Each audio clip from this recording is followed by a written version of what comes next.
It feels like just weeks ago, but it was actually Monday when GB News superstar and then Tory MP Lee Anderson defected to Reform UK. And his departure is starting to look like the final nail in the coffin for the Conservatives. Lee Anderson might be characterised as a divisive figure by the London-based media, but he's a totemic figure for potential Tory voters and disgruntled Labour supporters. Lee Anderson talks like a normal person, like a real human being. And his views, which are dangerously controversial in Islington, are just plain common sense in the Red Wall and beyond. Lee Anderson wants to keep taxes to a sensible level to boost the economy and put money in the pockets of ordinary working Brits. He thinks that biological sex matters, that calls for genocide in our cities should be punished, and that immigration should be legal, orderly and at sustainable levels. Well, lock him up and throw away the key. What a monster. Now, it is my view that Lee's comments about the London Mayor Sadiq Khan being pals with terrorist sympathisers was wrong. But suspending the whip and effectively chucking him out of the party was a big mistake in the absence of letting Anderson clarify the points he was making. But all of that is ancient history now, as is this Tory administration by the looks of it. A Westminster insider tells me that some cabinet ministers and backbenchers are mulling over a replacement for Rishi Sunak now that an autumn election looks inevitable. Reform UK now have a big fat feather in their cap, and this no-nonsense voice of the people will now be banging the drum for the Tories' rivals. After a week in which the government have grappled with a new definition of extremism, Lee Anderson is anything but extreme, which is why it's extremely foolish that they let him go. Talking of the importance of biological sex, this week the popular Cheltenham Racing Festival announced that they've axed Ladies' Day. More proof, if you needed it, that women are quietly being cancelled.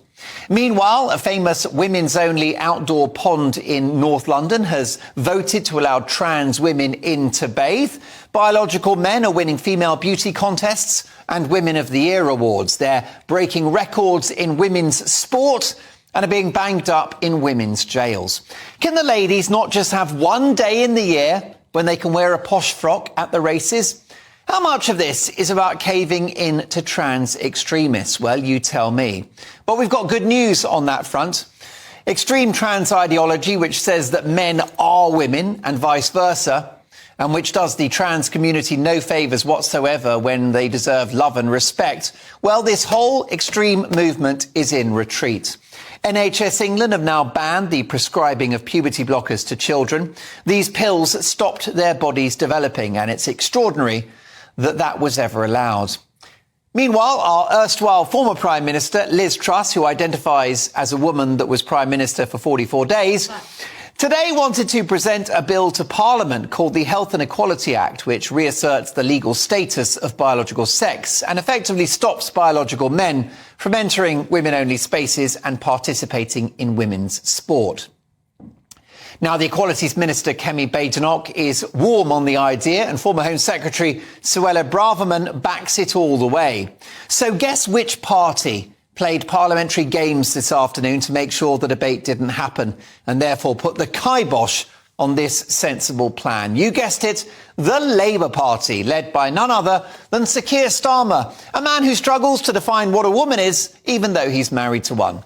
I hope Liz Truss is ultimately successful with this legislation. Perhaps her legacy won't be an economic crash and being outlived by letters after all.